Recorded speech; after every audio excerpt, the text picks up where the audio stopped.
A sterile millionaire bought a poor pregnant woman to have a child, but he turns pale when... Before we dive into the story, drop a comment below and tell us where you're watching from.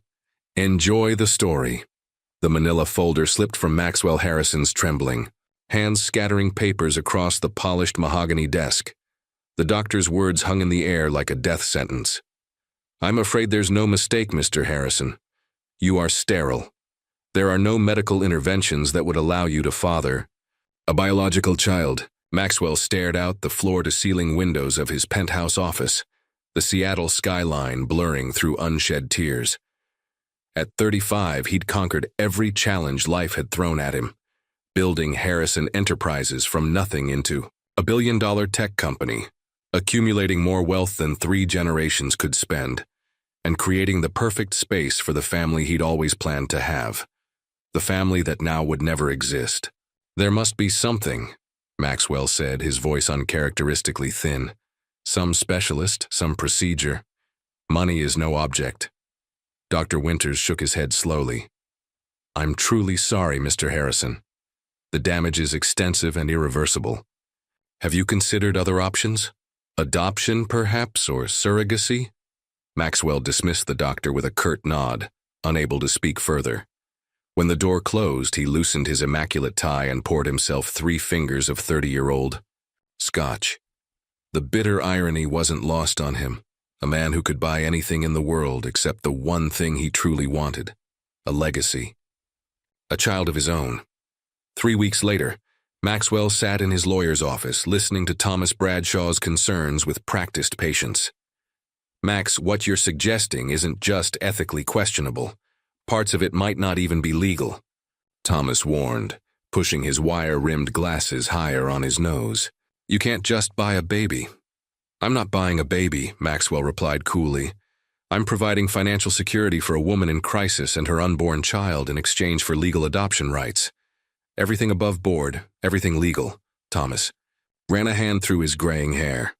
"The courts might see it differently. This woman, Sarah Miller, she's 7 months pregnant and facing eviction." Maxwell nodded, sliding a folder across the desk. "She has $43,000 in medical debt, works 2 jobs. Father of the baby abandoned her when she told him about the pregnancy. She's perfect." "Perfect?" Thomas echoed, his expression troubled. "Max, we've been friends since college. This isn't like buying a company. This is a human being.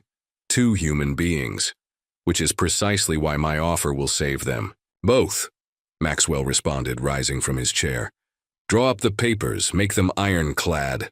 The following afternoon, Maxwell stood in the cramped waiting room of Westlake Community Health Clinic. The peeling paint and outdated magazines were a world away from the private medical suites he frequented. He checked his watch, a Patek, Philippe worth more than most people's cars, and suppressed his impatience.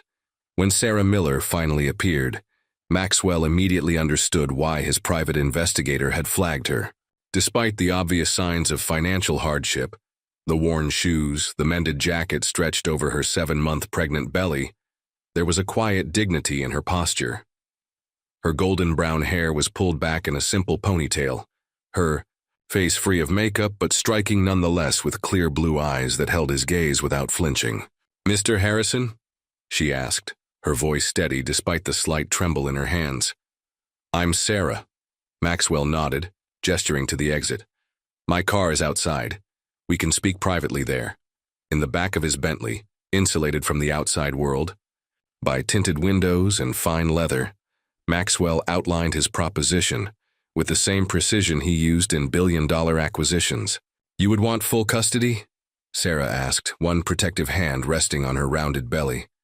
"No visitation rights for me?" "Full legal custody," Maxwell confirmed. "You would be generously compensated. All medical expenses covered, housing provided, until the birth, and a sum sufficient to restart your life anywhere you choose afterward." He named a figure that made her eyes widen. "Why me?" Sarah asked, studying his face. "With your resources, you could find a surrogate or adopt through proper channels." A flicker of something pain. "Perhaps," crossed Maxwell's face before his composed mask returned. "Surrogacy takes time I don't have. Traditional adoption agencies are reluctant to place with single fathers, especially those with my demanding schedule. Your situation offers an efficient solution to both our problems. Sarah looked down at her hands. My baby isn't a solution, Mr. Harrison.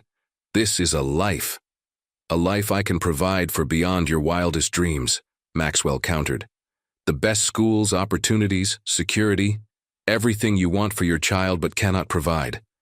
The silence that followed was heavy with the weight of impossible choices. Outside the car window, a young family walked by, parents swinging a laughing toddler between them, oblivious to the life-altering negotiation happening just feet away. I need time to think, Sarah finally said. Of course, Maxwell replied smoothly, handing her a business card with his private number. But time is something neither of us has in abundance.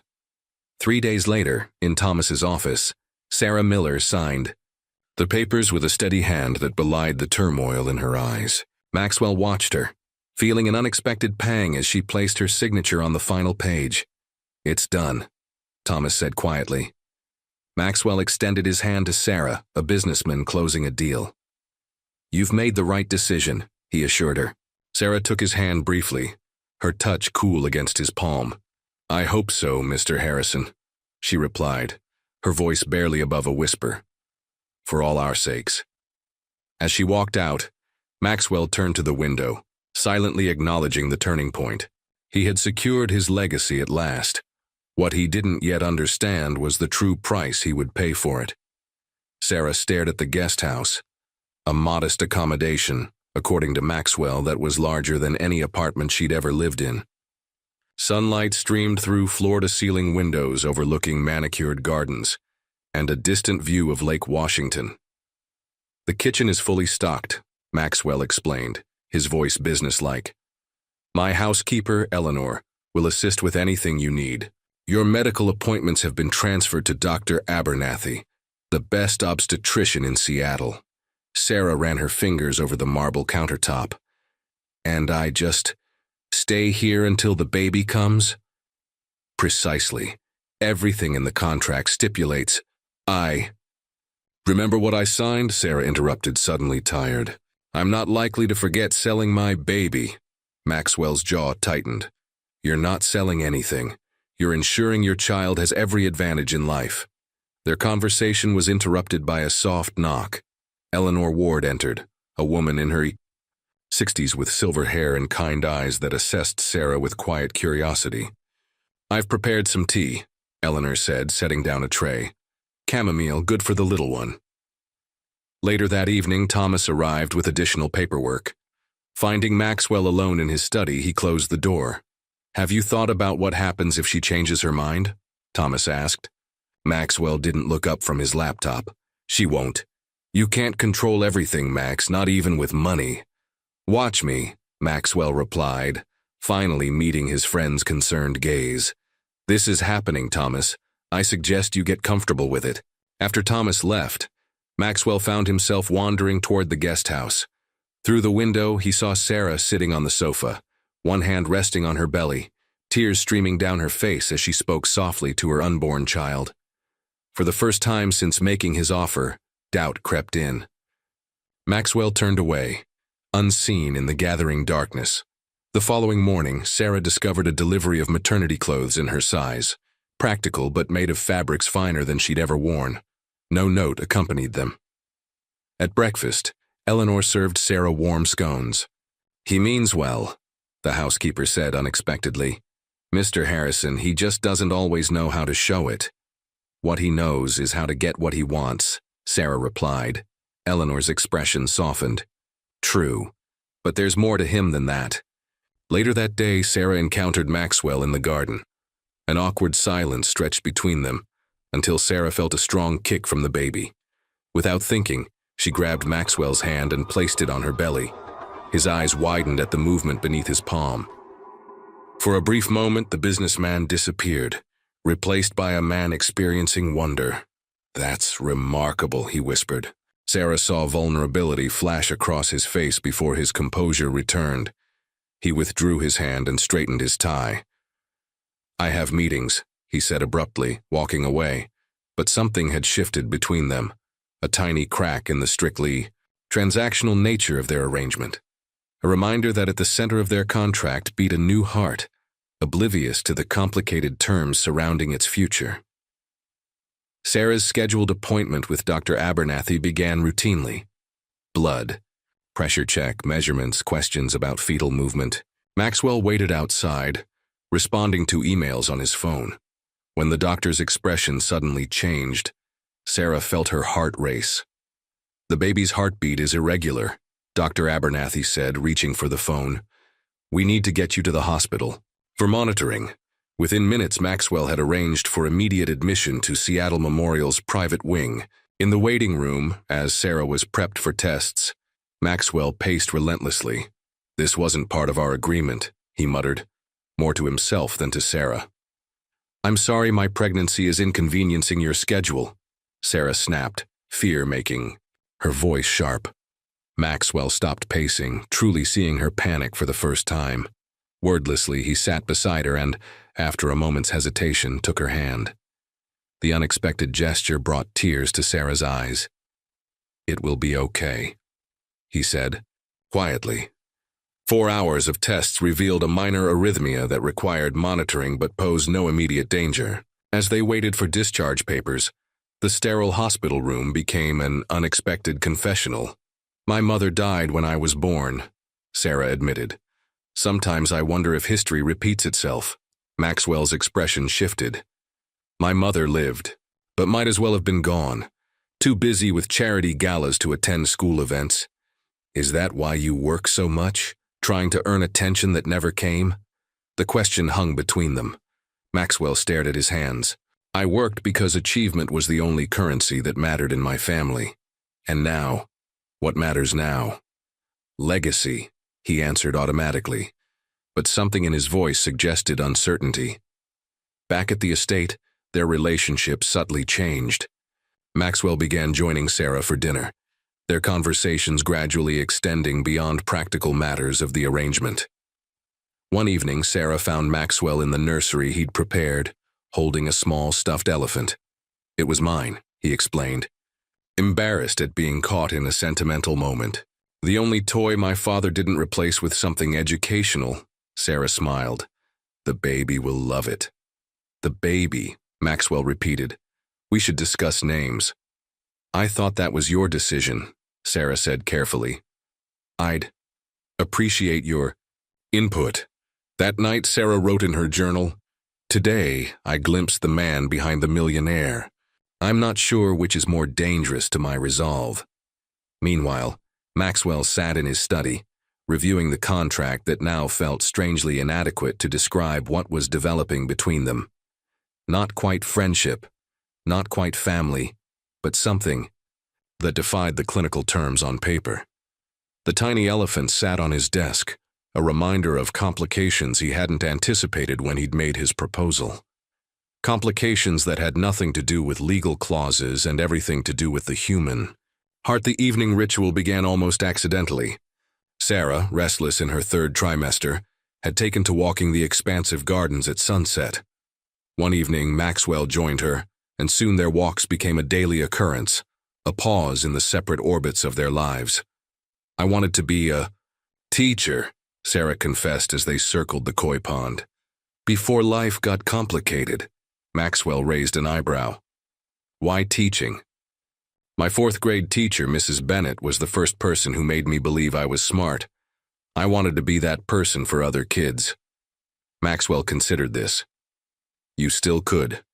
After—" He stopped, the unspoken reality of their arrangement hanging between them. "After I give you my baby and disappear?" Sarah finished quietly. The conversation might have ended there, but a sudden summer shower sent them hurrying toward the gazebo. Trapped together as rain drummed against the roof, something in their careful dance shifted. "What about you?" Sarah asked. "Did you always want to build tech empires?" Maxwell's laugh held no humor. "I wanted to be an architect. Design spaces that would bring people together, not isolate them like the mansion I grew up in. What happened? My father happened. Harrisons don't build houses, they build fortunes." His imitation carried decades of disappointment. Sarah studied him. "You've built quite a fortress yourself." Before Maxwell could respond, a sleek black Audi pulled into the circular driveway. A woman emerged, tall, elegantly dressed with Maxwell's distinctive gray eyes. "Your girlfriend?" Sarah asked. "Worse. My sister." Victoria Harrison's arrival was like a sudden frost. She swept into the main house, her stiletto heels clicking sharply against marble floors as she assessed Sarah with calculating eyes. "So this is your arrangement," Victoria said over drinks, the word dripping with disdain. "Really, Maxwell, there are more appropriate ways to secure an heir."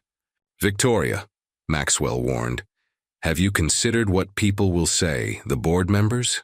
This isn't like your usual impulsive decisions. This affects the Harrison name." "I don't answer to the board about my personal life," Maxwell replied. Coldly, Victoria turned to Sarah. "And you, dear, what do you get besides a paycheck for your services?" Sarah stood, one hand protectively on her belly. "I'm not feeling well. Please excuse me." Later, Maxwell found Sarah in the guest house packing a small bag. "Running away?" he asked from the doorway. "This was a mistake," Sarah whispered. "I'm not part of your world. Victoria doesn't dictate my decisions, but she's right. I'm just a transaction to your family, and maybe that's all I should be." Maxwell crossed the room, surprising them both by taking her hands. "You're not just a transaction to me. Not anymore." The raw honesty in his voice made Sarah look up.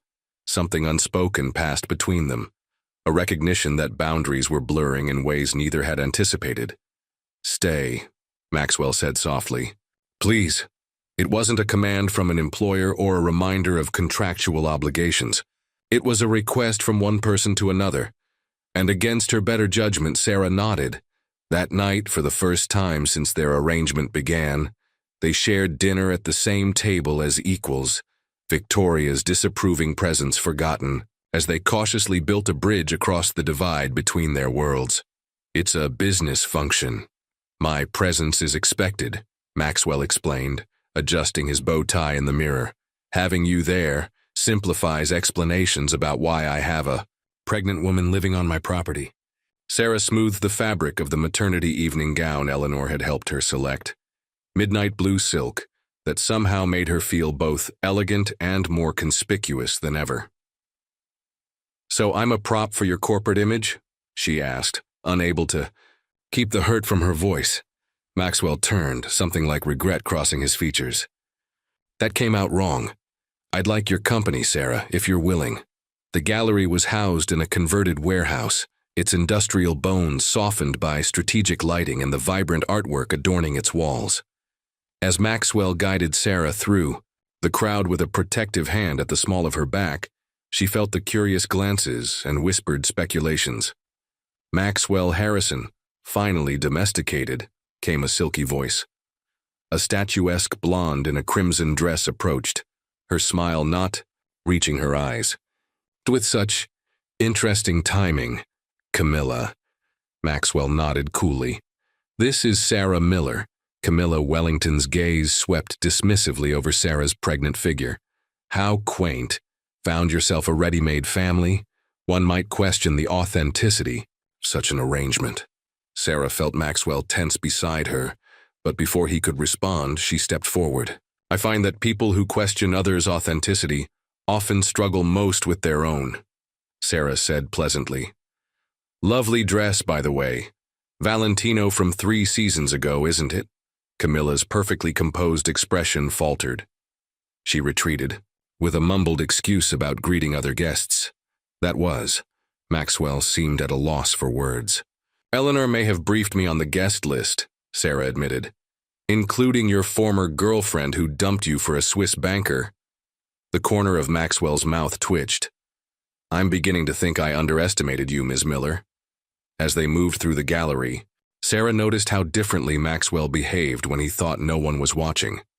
The genuine interest he showed in emerging artists' work, the generous tips he left with service staff, the way he listened intently when she shared her thoughts on a particularly moving sculpture.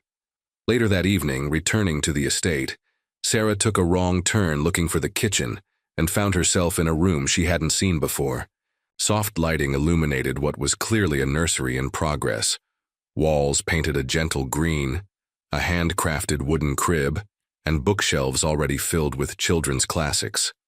"I wasn't ready for you to see this," Maxwell said quietly. From the doorway, Sarah ran her fingers over the spines of the books. "When did you do all this?" "I've been working on it at night. I wanted it to be perfect." The tenderness in his voice made Sarah turn. Maxwell Harrison, billionaire, ruthless businessman, the man who had essentially purchased her baby, stood uncertainly in the doorway, more vulnerable than she'd ever seen him. "It's beautiful," she whispered. The moment stretched between them, heavy with unspoken emotions, until Maxwell's phone shattered the silence. His expression changed as he listened to the caller. "When?" he demanded. "I'll be right there." "What's wrong?" Sarah asked. "My father's had a heart attack," Maxwell said, already moving toward the door. "He's in intensive care." The carefully constructed world they'd been building shifted once again, reminding them both that some complications couldn't be anticipated in any contract. The hospital corridor seemed to stretch endlessly before them. Despite Sarah's insistence that she could wait at home, Maxwell had asked her to come, a request that surprised them both. Outside the ICU, Victoria paced like a caged panther. She froze when she saw Sarah. "You brought her? Now? Have you no sense of propriety?" "Not now, Victoria," Maxwell warned, his voice tight with strain. Robert Harrison lay diminished among machines and tubes, his once commanding presence reduced to beeping monitors and labored breathing. Maxwell stood rigid at the bedside, his expression unreadable. "Mr. Harrison," the doctor said gently, "your father is stabilized, but his heart has sustained significant damage. We should discuss care options." As Maxwell followed the doctor outside, Victoria turned to Sarah. "You don't belong here. This is family business." "I'm only here because Maxwell asked me to come," Sarah replied quietly. Victoria's laugh was brittle. "Don't delude yourself into thinking you're anything more than a transaction to my brother. Once he has what he wants, you'll be discarded like everything else that no longer serves his purpose."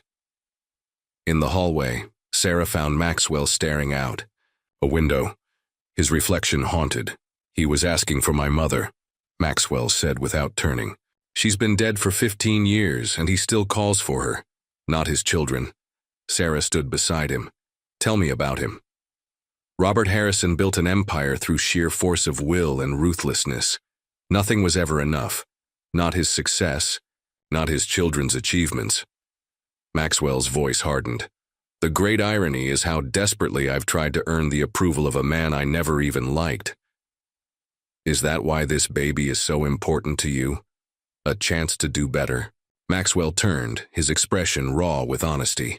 "I want to be nothing like him, and yet here I am, treating family like a business acquisition." Before Sarah could respond, her phone rang, an unknown number. She answered to find her mother's voice, unheard for years. "Sarah, I've been trying to find you. I'm clean now, 6 months sober. I want to make amends." The parallel was almost too perfect, both of them confronting family ghosts on the same night. Later, in the hospital cafeteria over untouched coffee, Sarah shared fragments of her own story. A mother lost to addiction, foster homes, the determination to build something better than what she'd known. "We're more alike than you might think," she said finally. "Both trying to outrun our pasts." Maxwell reached across the table, tentatively covering her hand with his. "Maybe some pasts can't be outrun, only faced." The moment hung between them. Not employer and surrogate, not millionaire and struggling single mother, but two people recognizing themselves in each other's broken pieces. As dawn broke over the Seattle skyline, they left the hospital changed. The walls they'd built to protect themselves had begun to crumble, revealing the possibility that what had begun as a cold business transaction might become something neither had dared to imagine, a chance at healing old wounds through unexpected connection. Robert Harrison would recover enough to return home, Sarah's mother would continue calling, but something fundamental had shifted between Maxwell and Sarah, a recognition that the family they were creating might save them both in ways they hadn't anticipated when signing their carefully worded contract. Sarah found Thomas waiting for her when she returned from her prenatal appointment. His careful smile didn't reach his eyes. "Maxwell isn't home," she said, setting down her purse. "I know. That's why I'm here." Thomas hesitated. "There are things you should know, Sarah. Things Maxwell hasn't told you." He slid a folder across the kitchen counter. Inside were court documents, a class action lawsuit against Harrison Enterprises for privacy violations that could cost billions. He could lose everything, Thomas explained.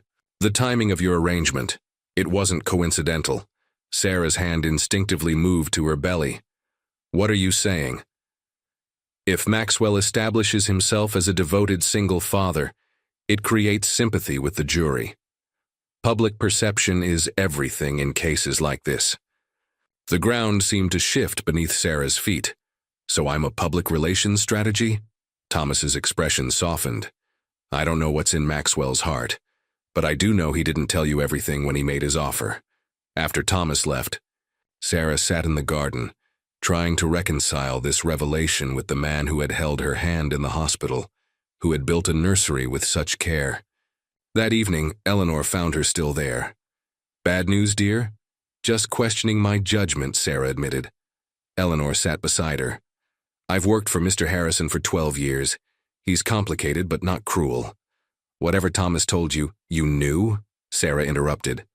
"I know that people are rarely simple, and motives are rarely pure," Eleanor replied, "including yours." Before Sarah could respond, Maxwell's car pulled into the driveway. As he approached, Sarah noticed his distracted expression. "Problem at work?" she asked, unable to keep the edge from her voice. "Nothing important," Maxwell replied, clearly lying. The revelation from Thomas wasn't the only secret unraveling. The following day, Maxwell received a report from his private investigator. Sarah had met 3 times with a man named Jake Wilson, the baby's biological father. When confronted, Sarah's eyes flashed with anger. "You're having me followed. You're carrying my child. I have concerns about who you associate with." "Your child?" Sarah's laugh was hollow. "Funny how biology matters when it's convenient for you." "What does Jake want?" Sarah looked away. "He says he's changed, wants to be involved." "And you believe him?" Maxwell's voice hardened. "Or is this a negotiating tactic? Did you two plan this all along?" The accusation hung between them like poison. Sarah rose, face pale with fury. "Is that what you think of me? That I'm running some kind of scam with my ex?" "I don't know what to think," Maxwell replied coldly, "except that you've been meeting the man who abandoned you and keeping it from me." "Like you kept the lawsuit from me?" Sarah countered. "Thomas told me everything, Maxwell. How convenient that you needed a sympathetic family image right when your company is facing ruin." The silence that followed was deafening.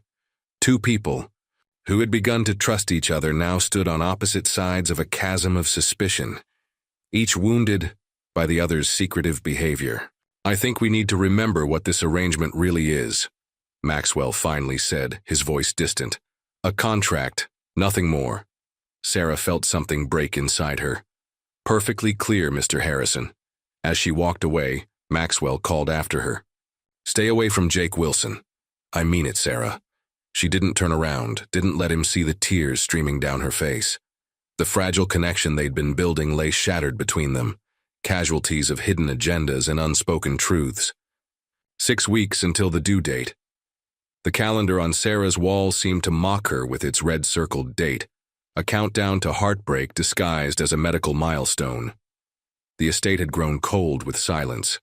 Maxwell worked longer hours, coming home well after Sarah had retreated to the guest house. Their once comfortable evening walks had ceased, replaced by formal status updates about the pregnancy delivered through Eleanor.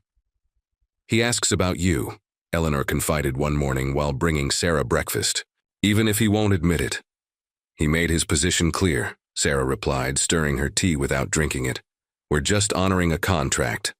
The divide might have continued indefinitely if not for the cramping that woke Sarah at 3 a.m. Not labor too early, but intense enough to make her cry out. Eleanor found her doubled over in pain and immediately called Maxwell. He arrived in her room still wearing his suit from the previous day, hair disheveled, eyes wild with concern. The ambulance is on its way. What happened? It started an hour ago, Sarah gasped. It's too soon. In the emergency room, their recent conflict evaporated in the face of potential crisis. Maxwell refused to leave Sarah's side, his hand gripping hers as doctors ran tests and monitored the baby's heartbeat. Braxton Hicks contractions, exacerbated by stress and dehydration, the doctor finally announced. But there's another concern. Your blood pressure is dangerously high. The diagnosis was preeclampsia, a potentially life-threatening pregnancy complication requiring immediate bed rest and constant monitoring. We should admit you, the doctor continued, but with the proper home care setup. Money is no object, Maxwell interrupted. Whatever she needs. Back at the estate, a medical team transformed the guest house into a mini hospital ward. Maxwell supervised every detail personally, canceling meetings despite the looming lawsuit crisis. Your board meeting, Sarah reminded him weakly from her bed. The settlement discussion. You can't miss it. Maxwell's expression was unreadable. The company will survive. You might lose everything. Some things matter more, he said simply. That evening, Sarah overheard Maxwell on the phone with his lawyers, his voice tight with tension. I don't care what it costs. Pull funds from my personal accounts if necessary. No, I won't be at the mediation. Find another solution. Later, he appeared in her doorway with a tray.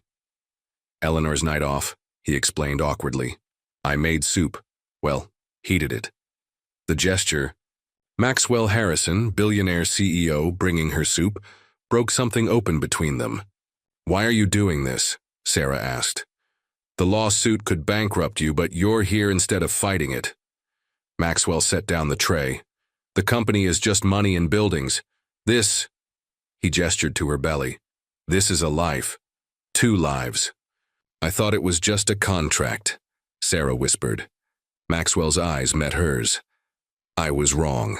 The admission hung between them, not quite an apology, but a beginning.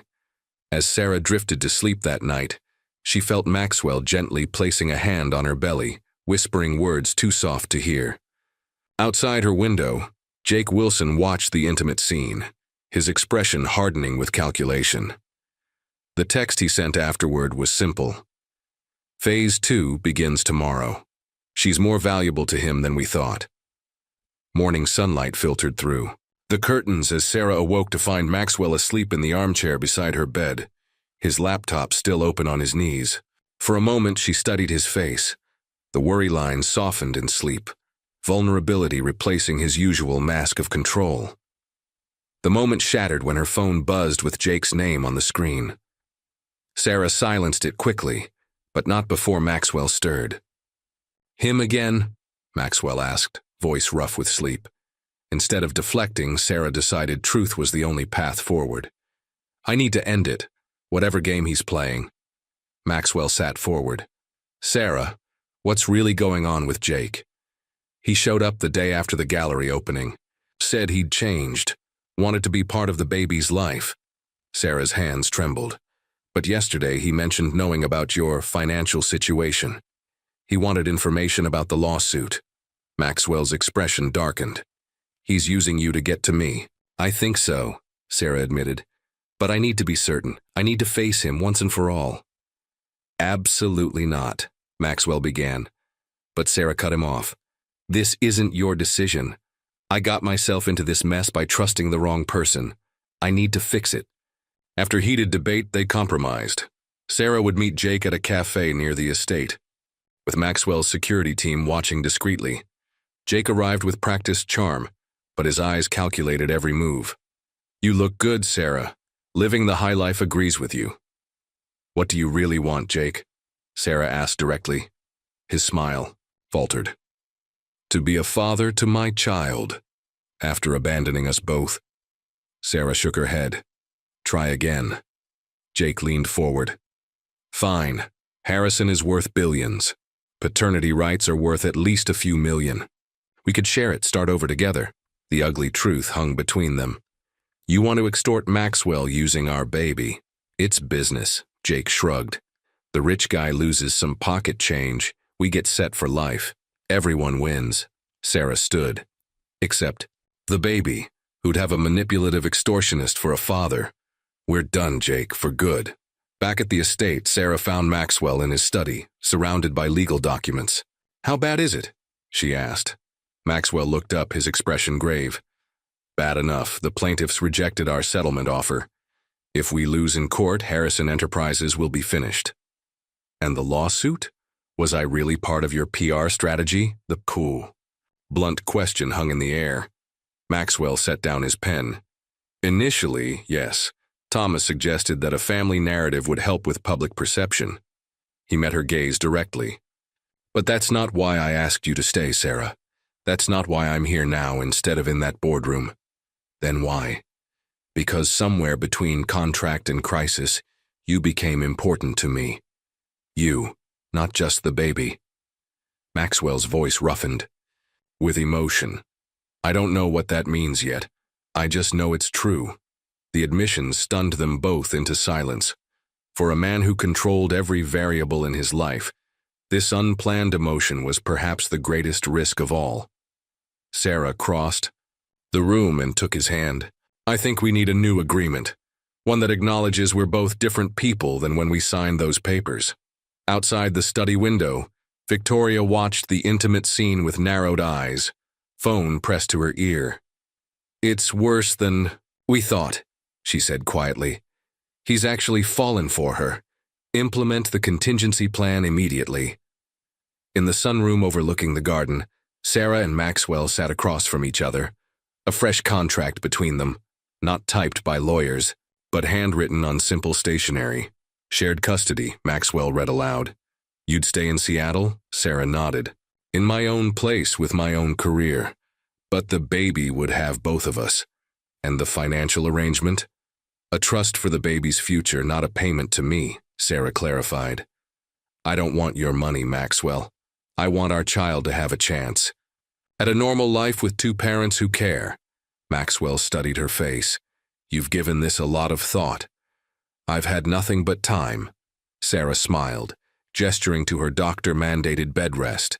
And one thing becomes very clear when you might lose everything, what actually matters. As Maxwell signed the revised agreement, his phone rang with Thomas's number. The plaintiffs have requested an emergency hearing, Thomas reported. They're alleging new evidence of intentional privacy violations. Maxwell, this is bad. After the call, Sarah found Maxwell staring at financial projections.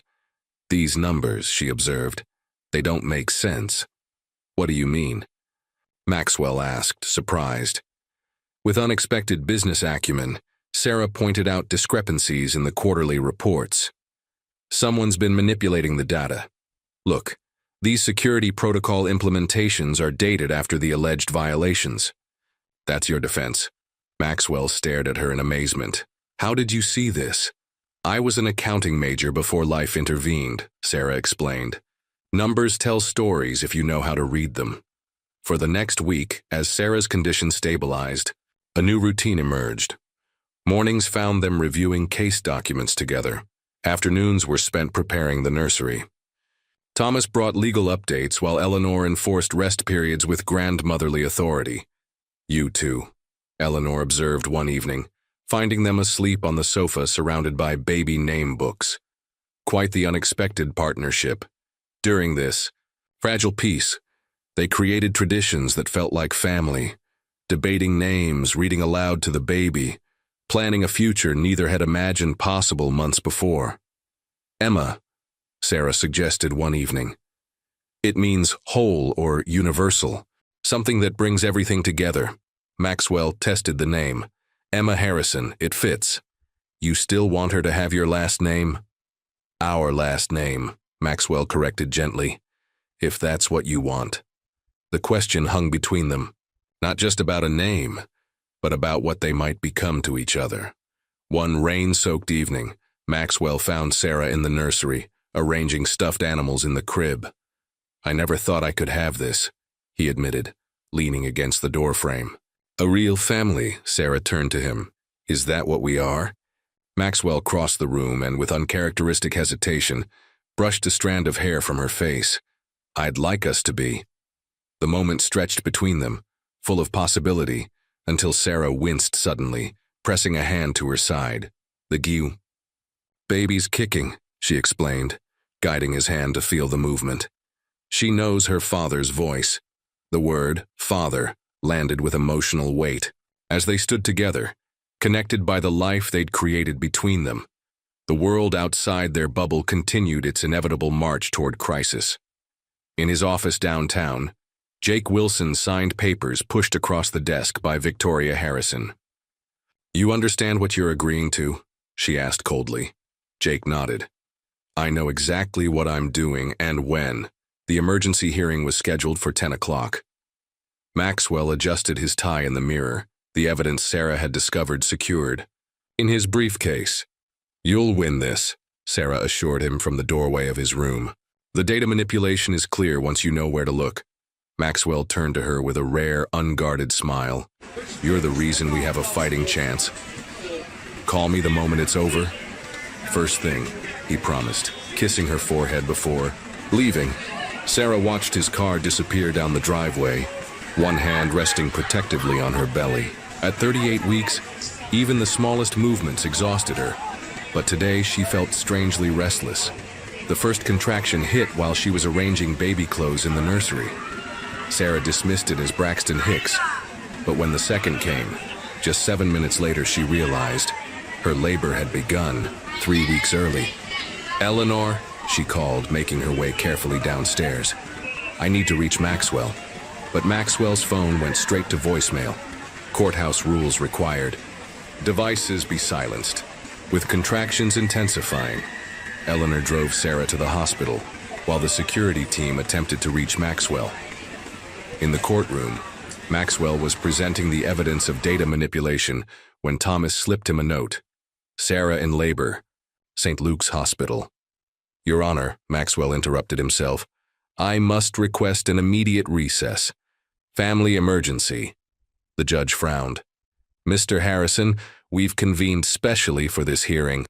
My child is being born, Maxwell said simply. Already gathering his papers, the judge's expression softened. 2-hour recess granted, but we reconvene without fail at 1 o'clock.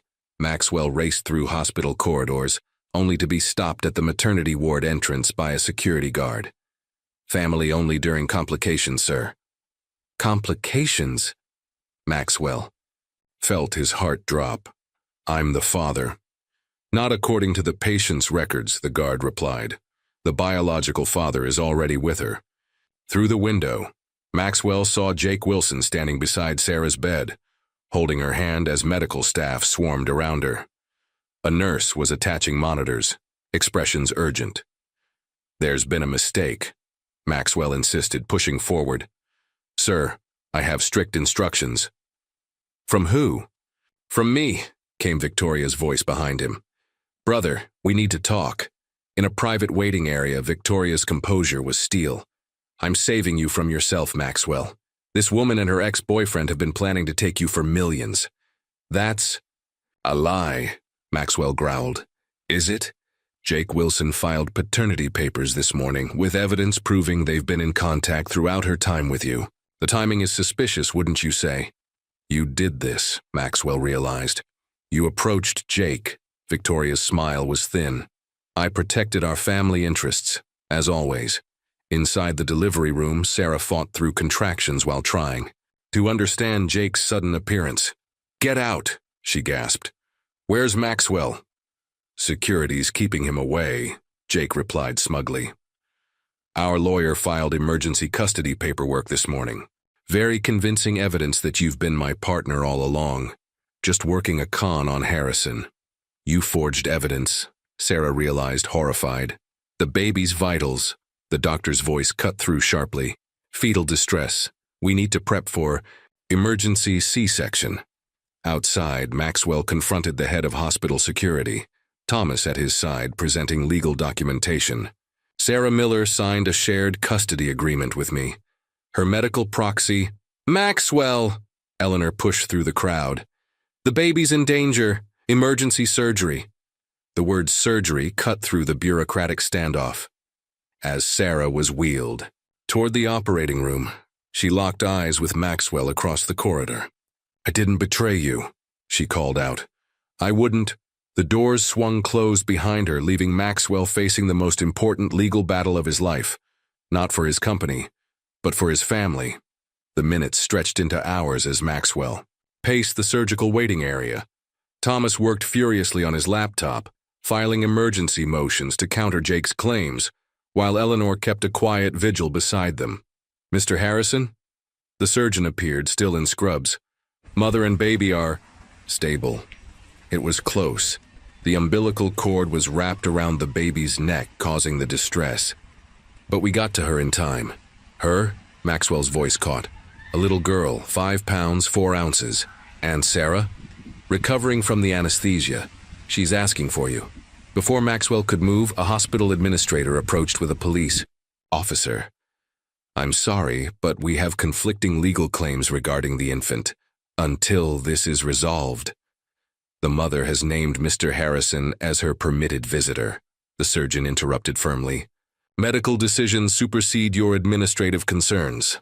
This way, Mr. Harrison. In the recovery room, Sarah lay pale against white sheets, an IV in her arm. Her eyes found Maxwell's immediately.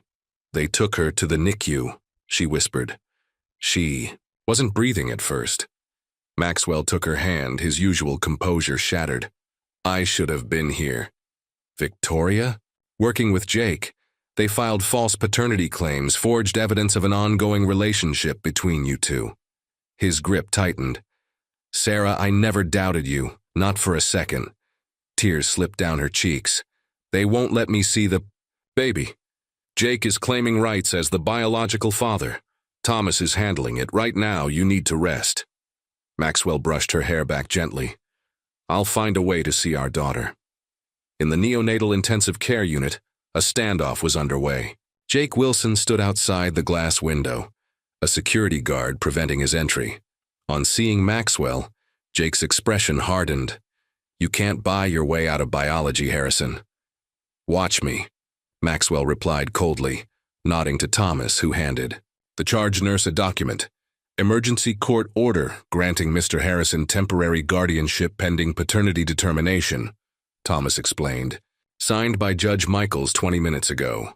Inside the NICU, Maxwell stood over the incubator, where tiny Emma lay connected to monitors. Her small chest rose and fell with each breath. 5 perfect fingers curled against the blanket. Hello, Emma, he whispered, carefully placing his finger in her tiny hand.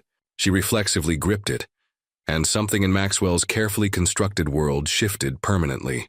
For 3 days, Maxwell barely left the hospital. He shuttled between Sarah's room and the NICU, sleeping in uncomfortable chairs, his court. Case forgotten. When Emma's breathing tube was removed and she was strong enough to be held, the nurse placed her in Maxwell's arms. Support her head, the nurse instructed. That's right. Looking down at Emma's face, Maxwell made a silent promise. Whatever it took, whatever he had to sacrifice, she would never doubt she was loved. When Sarah was finally allowed to visit the NICU, Maxwell watched as mother and daughter met properly for the first time. Sarah's tears fell as she counted fingers and toes, whispering words of love against Emma's downy head. She has your eyes, Sarah told Maxwell softly. That's impossible, he replied with a gentle smile. Not the color, the determination. Look at her fighting. On the 5th day, as Emma grew stronger and legal battles raged outside, Maxwell brought Sarah a small velvet box. What's this? She asked. My mother's locket. I want Emma to have it someday, he explained. And I want you to know, whatever happens with the courts, with Jake, with my company, you and Emma are my family now. The only thing that matters. Outside the hospital room, Victoria watched the intimate scene, her calculated plan unraveling before her eyes. The betrayal she had orchestrated had not driven them apart, but bound them closer than ever. Emma's monitors beeped steadily as she slept in her hospital bassinet, unaware of the storm surrounding her tiny existence. Outside the room, Maxwell faced the board members who had assembled for an emergency meeting in the hospital conference room. "The court reconvened without you," Raymond Porter, the CFO, explained grimly. "We're facing a summary judgment of $4 billion. The company cannot survive it," Thomas added. "Your sister presented evidence that you directed the privacy breaches personally. Emails, memos, recordings, all fabricated but convincing." Maxwell's expression remained unchanged. "Victoria always was thorough. There's an offer on the table," Porter continued. "Victoria will withdraw the evidence if you step down as CEO and grant her controlling interest in the company." "And Emma?" Maxwell asked, his focus unwavering. "Jake Wilson has agreed to drop his paternity claims in exchange for $10 million and a position within Harrison Enterprises." Maxwell's laugh held no humor. "So that's the price of family these days."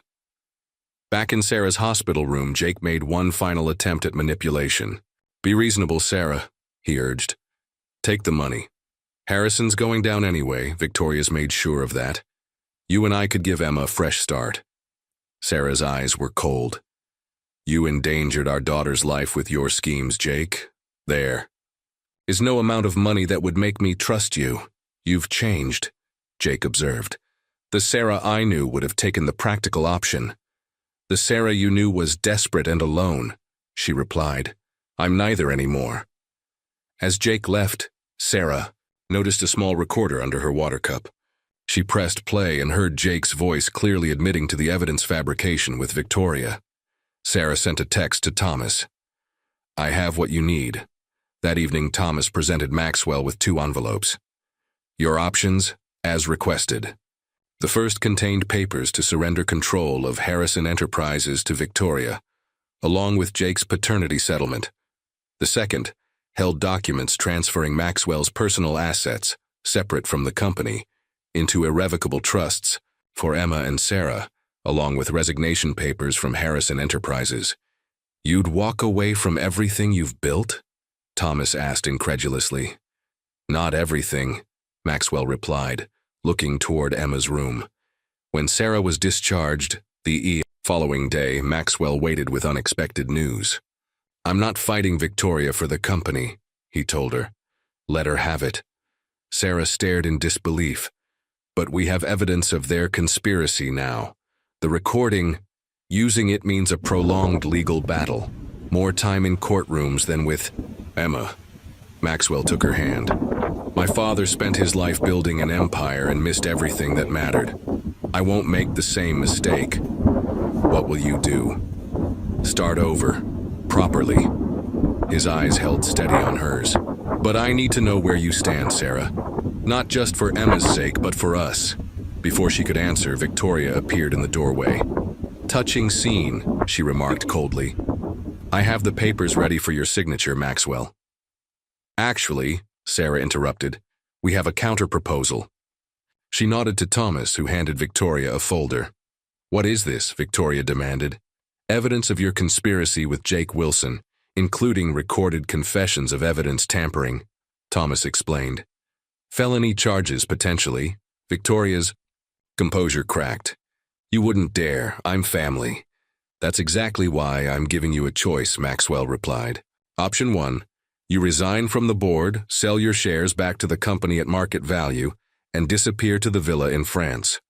Option 2, criminal charges, public scandal, and watching the Harrison name dragged through every tabloid in the country." After Victoria's stunned departure, Sarah turned to Maxwell. "You didn't tell me you were planning this." "I wasn't," he admitted. "But someone very wise recently showed me there's always another option if you're willing to rewrite the rules." As they prepared to take Emma home, Sarah made her own decision about their future, one that would require Maxwell to trust her completely. Rain streamed down the windows of Maxwell's study as he signed the final documents.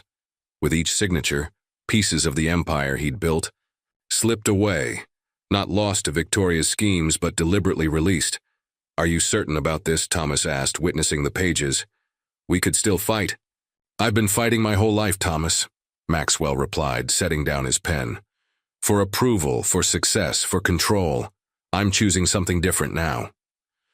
Upstairs in the nursery, Sarah sat in the rocking chair with Emma sleeping against her chest. Eleanor bustled about, arranging baby clothes with grandmother-like precision. He's giving it all up, Sarah said softly. His company, his position, everything he's worked for. Eleanor's hands stilled. Not everything, dear. Not what matters most. When Maxwell entered the nursery, his expression was lighter than Sarah had ever seen it. He knelt beside the rocking chair, gently touching Emma's small back. It's done, he said simply. Harrison Enterprises is restructuring. I've retained a minority stake, but operational control passes to the board tomorrow. And Victoria? Accepted. The settlement. She leaves for France tonight. Maxwell met her eyes. We're free, Sarah, all three of us. Later that evening, as Maxwell packed his personal items from the home office, Sarah found him holding his father's old pocket watch. The weight of legacy hung heavy in his hands. My father would consider this the ultimate failure, Maxwell mused, surrendering the company he built. What do you consider it? Sarah asked. Maxwell closed the watch with a decisive snap. The first true success of my life. He placed the watch in a box of keepsakes for Emma, not as a symbol of what was lost, but what was chosen instead. As they prepared to leave the mansion that had been the site of their unlikely beginning, Sarah finally shared her decision. I want us to start fresh, she began carefully. Not in your world or mine, but something we build together. Maxwell listened as she outlined her vision. A modest home, a small investment firm founded on ethical principles, college courses. She wanted to pursue a life measured not in billions, but in moments. It won't be easy, she cautioned. You've never lived without wealth, without power. I've never lived with purpose either, Maxwell replied. Or with love.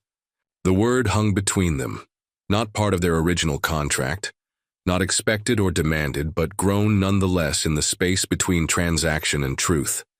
Outside, moving trucks waited to transport their essential belongings to a lakeside cottage Maxwell had purchased under a different name. Protection against lingering media attention. As rain continued to fall, they stood one last time in the grand foyer where Sarah had first entered as a business arrangement. Are you sure? Maxwell asked, giving her one final chance to reconsider. This life will be very different. Sarah looked down at Emma sleeping peacefully in her carrier, then back to Maxwell. Different doesn't mean less, Maxwell. Sometimes it means more. As they stepped outside together, Maxwell left behind more than a mansion and a corporate empire. He left behind the legacy of Robert Harrison. Wealth built on ruthlessness, success measured in acquisitions, relationships viewed as transactions. In its place, he carried something his father never possessed, the understanding that true wealth couldn't be purchased, only earned through sacrifice and choice. And as he helped Sarah into the waiting car, cradling Emma's carrier with careful hands, Maxwell Harrison finally felt truly rich. 1 year later, morning sunlight danced across the modest kitchen as Maxwell expertly balanced Emma on his hip while flipping pancakes with his free hand. At 12 months old, Emma Harrison was a bundle of curious energy with her mother's golden brown hair and a determined spirit that was uniquely her own. Da da da, she babbled, reaching for the spatula. Not yet, sweetheart, Maxwell laughed. Maybe when you're 2. Sarah entered the kitchen, textbooks tucked under her arm, pausing to press a kiss to Emma's forehead and then, with deeper meaning, to Maxwell's lips. Professor Williams extended my research grant, she announced. Full funding for next semester. That's wonderful, Maxwell replied, genuine pride in his voice. We should celebrate. The lakeside cottage they now called home bore little resemblance to the mansion they'd left behind. Comfortable rather than luxurious, filled with photographs instead of priceless art, it was a home built for living rather than impressing. Maxwell's new investment firm occupied a small office downtown, focusing on ethical startups and community development projects. The returns were modest compared to his former wealth, but the satisfaction ran deeper. The financial pages no longer carried his name. Victoria occasionally appeared in society columns from Paris or Monaco. Harrison Enterprises continued under new leadership, the scandal forgotten as newer corporate dramas captured public attention.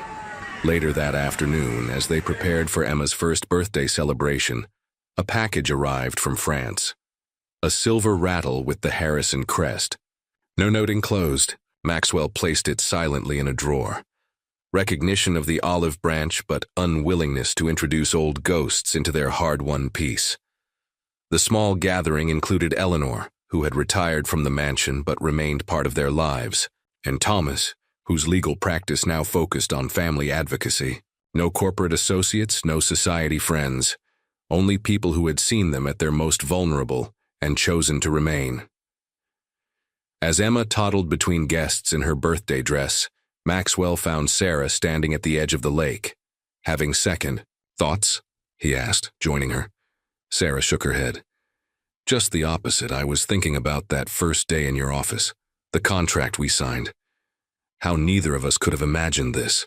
Maxwell took her hand, the simple gold band on her finger catching the light.